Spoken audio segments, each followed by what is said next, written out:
Hello everybody and welcome to my e lesson. मैं हूं आपका गुरु और आज मैं आपके लिए लेके आया हूं इंग्लिश सीरीज का अगला video, what is a verb. एक वर्ब क्या होता है। आइए वर्ब की पहले डेफिनेशन पढ़ते हैं। A word used to describe an action, state और occurrence and forming the main part of the predicament of the predicate of a sentence। इसका मतलब कि एक ऐसा वर्ड जो कि किसी एक्शन, किसी कंडीशन, किसी होनी को दर्शाता हो और जिसके बगैर और जो एक सेंटेंस का सबसे मुख्य हिस्सा होता है उसे वर्ब कहा जाता है।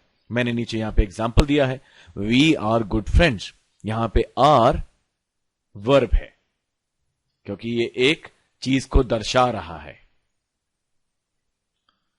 एक और वर्ब के बारे में जो बात यहां पे मैंने मेंशन करी है वो ये है, the verb is the most important part of a sentence.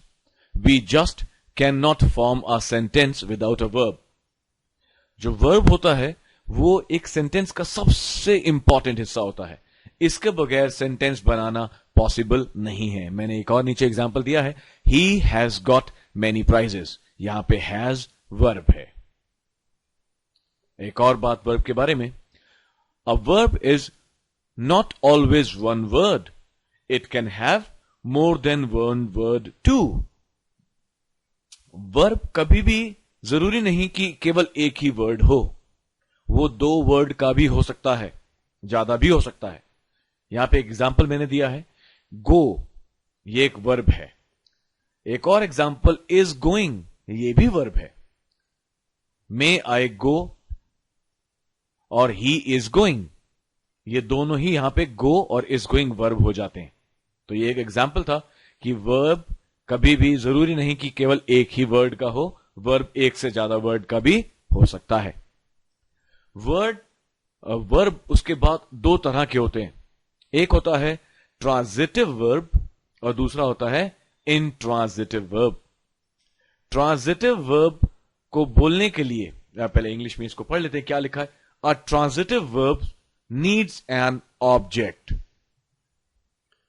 Example, he washed his hands. Example, he writes with a pen. यहां पे अगर आप देखें तो मैंने washed को रेड में रखा हुआ है और हैंड को ग्रीन में रखा हुआ है और राइट्स को रेड में रखा है और पेन को ग्रीन में रखा है। किस लिए? क्योंकि ट्रांजिटिव वर्ब जो है उसको इस्तेमाल होने के लिए कोई ना कोई ऑब्जेक्ट चाहिए होता है, कोई चीज चाहिए होती है।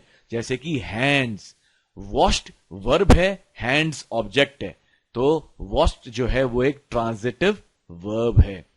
राइट्स और पेन, पेन ऑब्जेक्ट है यहां पे कि उसको इस्तेमाल करा जा रहा है और इस्तेमाल करके क्या करा जा रहा है, लिखा जा रहा है।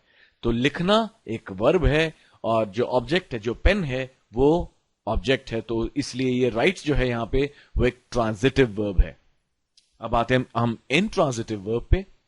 एक intransitive an intransitive verb does not need an object, यानी कि इंट्रांजिटिव वर्ब को एक ऑब्जेक्ट की जरूरत नहीं होती, वो अपने आप में ही काफी है। The child is sleeping, is sleeping यहां पे इंट्रांजिटिव वर्ब है।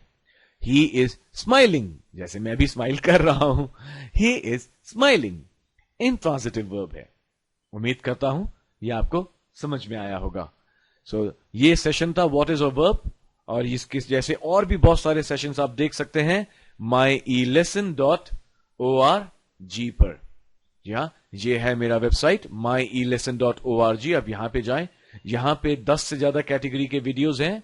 ये देखिए, VBA training, power point training videos, internet skills videos, Facebook programming training videos, Gmail training videos, people motivation की ट्रेनिंग वीडियोस, इंग्लिश सीखने की ट्रेनिंग वीडियोस, मैथ सीखने की ट्रेनिंग वीडियोस, MS वर्ड सीखने की ट्रेनिंग वीडियोस और MS एक्सेल सीखने की ट्रेनिंग वीडियोस, और भी बहुत सारी कैटेगरीज आ रही हैं।